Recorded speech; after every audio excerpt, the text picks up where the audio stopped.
Muy buenos días, mis queridos amigos y hermanos que me escuchan nuevamente con ustedes, compartiéndoles la lección de este trimestre. Vamos por la lección número 10. Esta lección que es sumamente importante lleva como título El Gran Conflicto. Y la lección de esta semana, el espiritismo desenmascarado. Mis queridos, el espiritismo es muy cierto todavía en nuestros días y busca tratar de ver cómo puede transformar nuestras mentes y nuestros corazones para que no escuchemos la voz de Dios. Miren, el espiritismo desenmascarado. Eso es lo que estamos estudiando, algo muy serio que nosotros tenemos que tener presente, ¿verdad? Dice el versículo para memorizar. El mismo Señor descenderá del cielo con voz de mando, con voz de arcángel y con trompeta de Dios, y los muertos en Cristo resucitarán primero.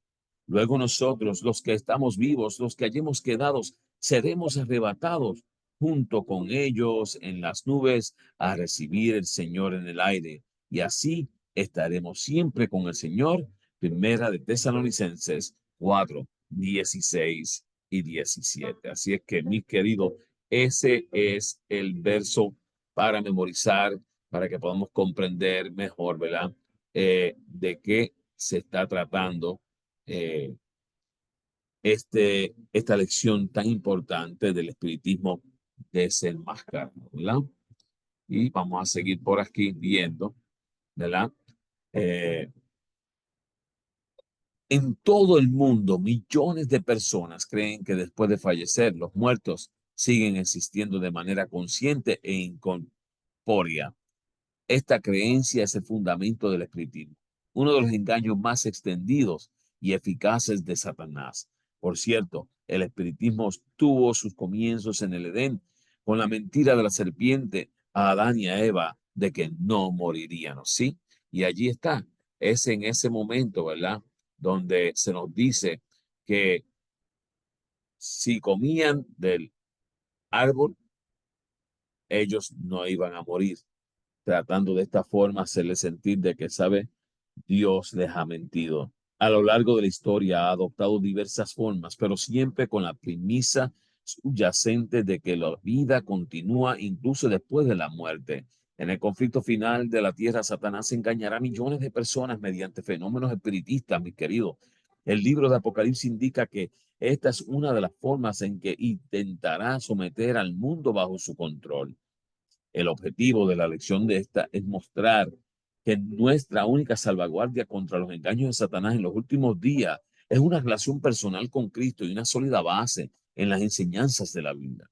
Esto incluye que sus enseñanzas sobre la muerte, a pesar de lo que nuestros ojos, oídos y el corazón traten de decirnos. Así, mis queridos, sumamente importante. Y miren, la primera mentira que el diablo nos dijo fue, no moriréis. Se lo dijo a Adán y a Eva. Y, ¿saben? No las hemos creído hasta este día. Muchas personas siempre han dudado de la muerte. Creen que no hay muerto o creen que sigue vagando el alma en la tierra o creen que van al cielo directamente o que posiblemente van al infierno. Miren, la práctica totalidad de la humanidad ha creído en esta práctica y sigue creyendo que poseemos un alma inmortal o que de alguna forma, alguna parte consciente de nuestro ser sobrevive a la muerte. La Biblia, por el contrario, es clara y tajante. El alma que pecare, esa morirá. En Ezequiel 18:20. El conflicto cósmico gira alrededor de una pregunta clave. ¿A quién vas a creer? ¿Al diablo o a Dios? ¿A quién, mis queridos, piensas creer? ¿Crees que sí, que seguimos? Y déjenme decirle ahí, hermanos, dentro de la iglesia, que también han creído esta teoría. Así es que por eso es mucho ojo, porque en los últimos días van a haber engaños de todas clases, tratando de, si es posible, engañar a los escogidos. El espiritismo y la muerte van a ser temas que vamos a estar estudiando en esta semana. El espiritismo en los últimos días. Vamos a hablar de un alma inmortal, la muerte en el Antiguo Testamento, la muerte en el Nuevo Testamento. Vamos a hablar de señales y prodigios y el objetivo del espiritismo. Necesitamos saber de todo esto, el espiritismo y la muerte. Vamos a ir viendo un alma. inmortal. Veamos qué nos dice la palabra de Dios acerca de esto, ¿verdad? Dice, como nubes que se diluyen y se pierden, los que bajan al sepulcro ya no vuelven a subir. Job 7:9. Escuchen claramente, como nubes que se diluyen y se pierden. Los que bajan al sepulcro ya no vuelven a subir. Cuando la lluvia cae, se diluye dentro de la tierra y se desaparece, ¿no? Los que bajan al sepulcro ya no vuelven a subir, mis queridos. En general se cree que el ser humano posee una doble naturaleza, cuerpo y espíritu o alma. Se cree que estas dos partes pueden vivir de forma independiente, lo que se presenta en la actualidad. Pero la Biblia enseña que estamos compuestos de tres partes: hermanos, el cuerpo, el espíritu y el alma, o sea, espíritu, alma y cuerpo. En 1 Tesalonicenses 5:23 nos habla de ello, ¿verdad? Entonces, también enseña que estas partes son interdependientes. En Génesis 2:7 nos enseña que Dios crea un cuerpo, le infunde vida al espíritu y se convierte en un ser viviente. Ser en hebreo es nefash, igual a alma. El alma es pues la unión del cuerpo y el espíritu, las dos. No tenemos almas, somos alma. Cuando el soplo de vida nos abandona, dejamos de existir. Ninguna parte de nuestro ser tiene existencia consciente después de la muerte. El cuerpo muere, el espíritu, la fuerza vital, vuelve a su dador y el alma, producto de la unión del cuerpo y el espíritu, deja de existir. Y esto lo encontramos en Eclesiastés, el capítulo 12, versículos 1 al 7, en Éxodo, en Ezequiel, perdón, 18:20, en Job 7:7 al 9. Así que si tienes preguntas, mi querido, que estás escuchando la lección acerca de esto, ve estos textos, refierte. Yo voy a llevarte algunos textos más adelante acá también, porque quiero que veamos algunas cosas, pero sí necesito que por lo menos trate de buscar la forma de escudriñar la palabra, porque es sumamente interesante e importante saber acerca de estos engaños del enemigo, ¿verdad? Miren, veamos un poquito más acá qué nos dice el alma inmortal nuevamente. Dice allá que desde que el pecado entró en nuestro mundo, Satanás ha usado personas que han pretendido comunicarse con los muertos y conseguir de ellos un conocimiento especial del presente o del futuro. Mucho ojo, esto viene de Satanás, como se dice allí claramente. A este tipo de personas que se sirven también de otros medios como los encantamientos, la magia o la astrología, se le conoce actualmente como espiritista. Y la Biblia enseña que cualquiera que practique estas costumbres se hará abominable al Señor. ¿Saben? Un abominable es alguien que no es aceptado ante Dios. La pena por este delito era la muerte en Levítico 20:27. Y si alguien nos dice, consultad, dice allá en Isaías 8:19 y 20, consultad a la pitonisa y a los agorreros que susurran y mustizan. ¿Acaso no es deber de un pueblo consultar a sus dioses y a los muertos en favor de los vivos? Yo les digo, ateneos a la ley y al testimonio. Para quienes no se atengan a esto, no habrá un amanecer. Mis queridos, si tú decides ir a buscar, a hablar con medios que no son solamente la comunicación con Dios, mucho cuidado, porque dice allí, aténganse a esto, no habrá un amanecer. Esa persona que se cree que con ir a buscar acerca de alguien que murió, de un pariente, de un vecino, qué sé yo, un amigo, alguien sumamente cerca de ti, mucho cuidado. Dice que no habrá amanecer para ti. No debieras de buscar la forma de que Satanás te dé información de ellos, ¿verdad? Sumamente importante. La muerte en el Antiguo Testamento la vamos aquí a escudriñar un poquitito, vamos a leer ciertos textos para poder entender cómo es la muerte en el Antiguo Testamento. Miren, dice allá, no alabarán los muertos a Jehová, ni cuantos desciendan al silencio, en Salmo 115:17. Aunque nadie dice en un sepelio, nuestro pariente está viajando directamente al infierno, porque eso no lo dicen. Muchas confesiones enseñan que al morir los buenos ascienden directamente al cielo para estar con Jesús y los malos son castigados o simplemente vagan. Pero ¿qué enseña la Biblia al respecto? Ya podemos ver allí en Salmo 115:17, que dice que no alabarán a Jehová los muertos. O sea, la persona que está muerta, está en el descanso. No hay forma de que esta persona pueda alabar a nuestro Dios. Y vamos a ver lo que nos dice, eso nos dice Salmo 115, 17. ¿Saben los que mueren lo que ocurre con sus familiares o amigos? Job 14, 21 dice, sus hijos tendrán honores, pero él no lo sabrá, o serán humillados y no entenderán de ello. ¿Sabe? El muerto no sabe nada, no sabe qué está pasando con sus familiares o con sus amigos aquí en la tierra. Simplemente murió, ya pasó, ya no sabe nada, ¿verdad? Vamos a ver lo que nos dice Eclesiastés 9:6. Eclesiastés es sumamente conocido como un libro donde habla bastante claro acerca de los que mueren y qué cosas pasan. ¿Pueden los muertos interactuar con los vivos? ¿Podrán hablar contigo? ¿Podrá hacer que Satanás esté tan envuelto en tu vida que obviamente tú pudieras escucharlo? Pero fíjate lo que dice acá la palabra de Dios. ¿Pueden los muertos interactuar con los vivos? El versículo 6 del capítulo 9 de Eclesiastés dice, también su amor y su odio y su envidia fenecieron ya. O sea, ya estos sentimientos no existen y nunca más tendrán parte en todo lo que se hace debajo del sol. Imagínense en eso. Nunca más se sabe. Y miren, podemos seguir pensando después de morir. Miren lo que dice el versículo 5, porque los que viven saben que han de morir. Tú y yo sabemos que va a llegar el momento, esperando siempre que Cristo venga antes de eso, ¿verdad? Pero los muertos nada saben, ni tienen más paga, porque su memoria es puesta en el olvido. Ya no piensan, ya no pasa nada. ¿Podremos realizar algún tipo de actividad tras la muerte? Ahí mismito el versículo dice, todo lo que te viniera a la mano para hacer, hazlo según tus fuerzas. Y nos dice bien claro, hazlo ahora porque en el Seol, a donde vas, no hay obra, ni trabajo, ni ciencia, ni sabiduría. Nos habla el sabio Salomón aquí claramente, dejándonos saber que, óyeme, todas estas cosas ya pasaron una vez que pasas al descanso. ¿Qué tan difícil es entender que no hacemos nada? El Antiguo Testamento enseña que la muerte es un sueño, es dormir para despertar solo cuando Dios nos llame de nuevo a la vida, nos lo dice en Primera de Reyes 2:10, 14:20, Daniel 12:13. Así es que la muerte en el Antiguo Testamento, allí la tienes claramente cómo nos habla acerca de ella, algo que no sucede y que ya pereció. Ahora, veamos la muerte en el Nuevo Testamento, porque posiblemente algunos dicen, sí, pero eso era en el Antiguo Testamento. ¿Qué tal? ¿Qué nos dice en el Nuevo? Dice, allá nuestro amigo Lázaro duerme, mas voy para despertarle en Juan 11:11. Ahora, comparando la muerte con un sueño, y si te das cuenta, aquí mismito claramente, ¿qué fue lo que hizo? Comparó con un sueño.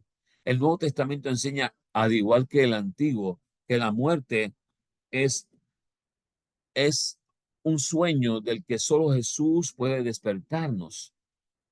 En Juan 11:11 al 14, Juan 5:28 al 29. Al escribir a los tesalonicenses, Pablo les habló de los que duermen, es decir, los que ya habían muerto, y les dijo que resucitarían para ir con Jesús en su segunda venida, en 1 Tesalonicenses 4:13 al 18. Si Pablo hubiese creído que al morir los creyentes van directamente con Jesús, se lo habría dicho en lugar de lo que les dijo. Si ya él hubiera estado, Lázaro hubiera estado en el cielo, ¿por qué le había dicho, voy a ir a despertar lo que está durmiendo? Al hablar de los muertos, Pablo dice que serán vivificados, mis queridos. O sea, están muertos y van a volver a vivir en su venida y no antes. También nos dice que no todos dormiremos. Los vivos serán transformados en un momento, pero los muertos resucitarán ya transformados en primera Colosenses de Colosenses 15:51-52. Y yo les digo esto, mis queridos, porque quiero que ustedes entiendan que verdaderamente nosotros tenemos aquí dicho en la palabra, debo decir, donde en Tesalonicenses, porque fue el texto que nosotros acabamos de leer ahorita poco, para comenzar, dice, eh, por lo cual decimos esto en la palabra del Señor, que nosotros que vivimos, que habremos quedado hasta la venida del Señor, no precederemos a los que durmieron, volviendo a lo mismo, recalcándonos que duermen, ¿verdad? Y dice ya, porque el Señor mismo con voz de mando, con voz de arcángel y con trompeta de Dios, descenderá del cielo y los muertos en Cristo resucitarán primero. O sea, no hay parte de ellos, nos lo aclara bien claro allá en el Nuevo Testamento. Así es que, mis queridos, ¿por qué la duda? ¿Por qué tratar de a las malas querer ver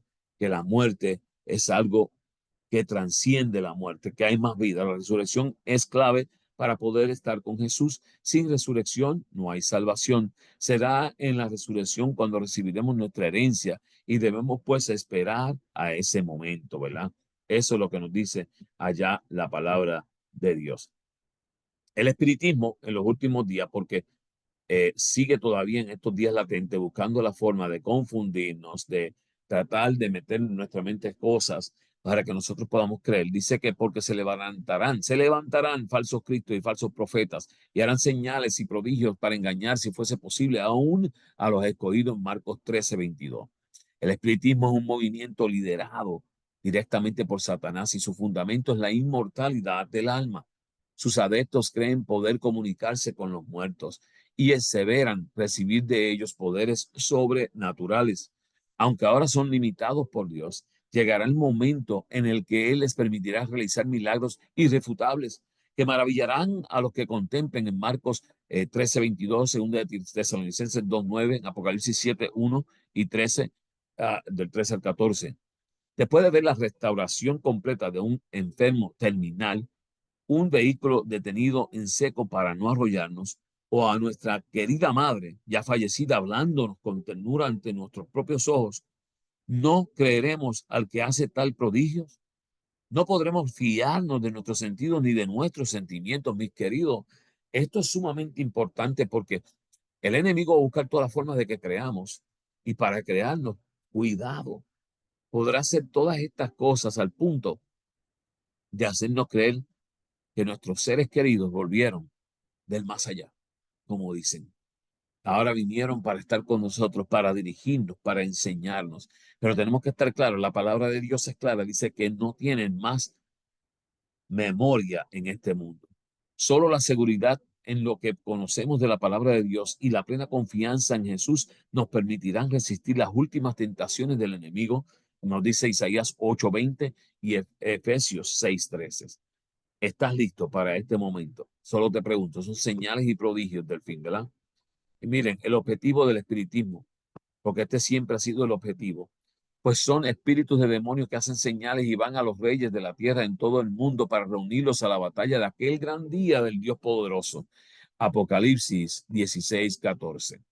La intención de Satanás es ganar la guerra contra Dios, derrocar su gobierno y ocupar su trono en Isaías 14:13 al 14. Y para ello utilizará cualquier estrategia para ganarse a todo el mundo, comenzando con los poderes políticos que nos gobiernan en Apocalipsis 16:12 al 14. El acto que coronará el gran drama del engaño será que el mismo Satanás se hará pasar por Cristo. Y esto no lo podemos encontrar en Conflicto de los Siglos, página 681. El enemigo, Satanás, dirá, Cristo viene y aparecerá. ¿Estás listo? ¿Estás preparado para no ser confundido? Pero será en ese momento cuando Jesús pondrá fin a la historia en Apocalipsis 16:15. Satanás es un enemigo vencido, vencido por Cristo y vencido por aquellos que se aferran a su sangre.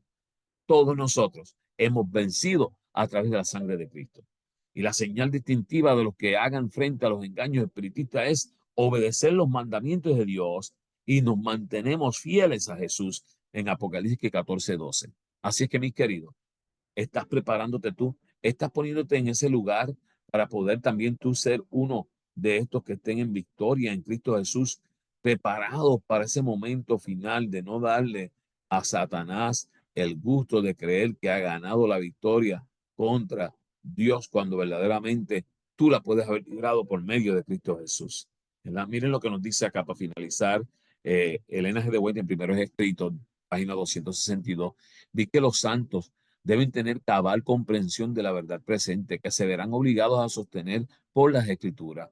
Deben comprender el estado en que se hallan los muertos, porque los espíritus diabólicos se les aparecerán, aseverando ser queridos, parientes o amigos. Les declararán doctrinas contrarias a la escritura. Harán cuanto pueda para excitar su simpatía y realizarán milagros ante ellos para confirmar sus declaraciones.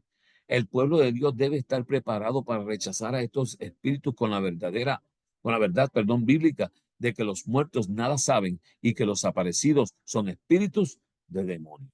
¿Estás listo para eso? ¿Estás listo para poder prepararte en ese momento? Un libro del reciente de Lee Strobel, de The Case for Heaven, argumentos a favor del cielo, se basa en la idea de que al fallecer los muertos siguen vivos en algún tipo de existencia consciente y utiliza las experiencias cercanas a la muerte como parte de la prueba. Un ejemplo, otra chica que tuvo una SM durante una cirugía de corazón dijo que conoció a su hermano en la otra vida, lo que le sorprendió porque no tenía hermano. Cuando más tarde se recuperó y se le contó a su padre, este le reveló por primera vez que en efecto tenía un hermano, pero que había muerto antes de que ella naciera. No obstante, Strobel tiene dificultades para armonizar la idea de una vida después de la muerte inmediata con la clara enseñanza bíblica de que únicamente cuando Cristo regrese los cristianos recibirán su recompensa final. Se nos ha advertido, muchos serán confrontados con espíritus de demonios que personificarán a parientes o amigos queridos y que proclamarán las herejías más peligrosas. Estos espíritus apelarán a nuestros más tiernos sentimientos de simpatía y harán milagros con el fin de sostener a sus acertos. Debemos estar listos para resistirlo con la verdad bíblica de que los muertos no saben nada. Y hermano, esto es sumamente serio porque el enemigo va a hacer todo lo posible y si es posible te va a engañar. Es inminente la hora de la prueba que ha de venir sobre el mundo entero para probar a los que moran sobre la tierra en Apocalipsis 3:10. Todos aquellos cuya fe no esté firme, cimentada en la palabra de Dios, serán engañados y vencidos. La operación de Satanás es que todo el artificio de la injusticia con el fin de obtener dominio sobre los hijos de los hombres, sus engaños irán en aumento, pero solo puede lograr sus fines cuando los hombres ceden voluntariamente a sus tentaciones. Los que busquen sinceramente un conocimiento de la verdad y se esfuercen en purificar sus almas mediante la obediencia y así lo que puedan en preparación para el conflicto encontrarán seguro refugio en el Dios de la verdad. La promesa del Salvador es: por cuanto has guardado la palabra de mi paciencia, yo también te guardaré. Él enviará instantáneamente a todos los ángeles del cielo para proteger a su pueblo antes que permitir que una sola alma que confíe en Él sea vencida por Satanás. Gloria a Dios, mi querido. Miren, estamos viviendo momentos sumamente serios. El espiritismo desenmascarado de una manera increíble. Y la pregunta sola es: ¿estás preparado para poder confrontar a Satanás en estos momentos tan eh, cercanos que tenemos de esta historia de la conclusión del mundo? Oramos. Amante Padre que habitas en las alturas de los cielos, te damos gracias, Señor, porque tu palabra no puede ser más clara. Nos indica que en los últimos días el enemigo se levantará con furor airado a engañarnos, si fuera posible, a los escogidos.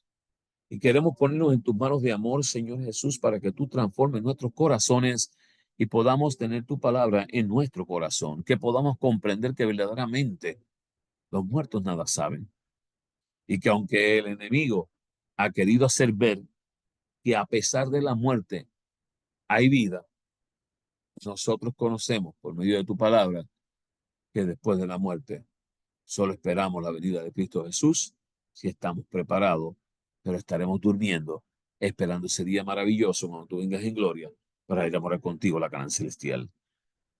Te pido, Señor, que nos des las fuerzas para sostenernos ante tales señales del enemigo y poder estar firmes antes de que tú vengas en gloria.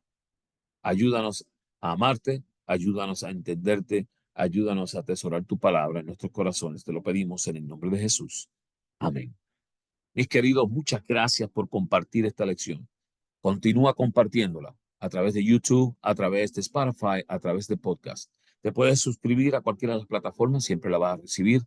Y compártela con otros y dile que se suscriban. Mientras más se suscriban, más podemos seguir trabajando y llevando esta palabra de Dios a toda nación, tribu, lengua y pueblo. Dios te bendiga, Dios te guarde.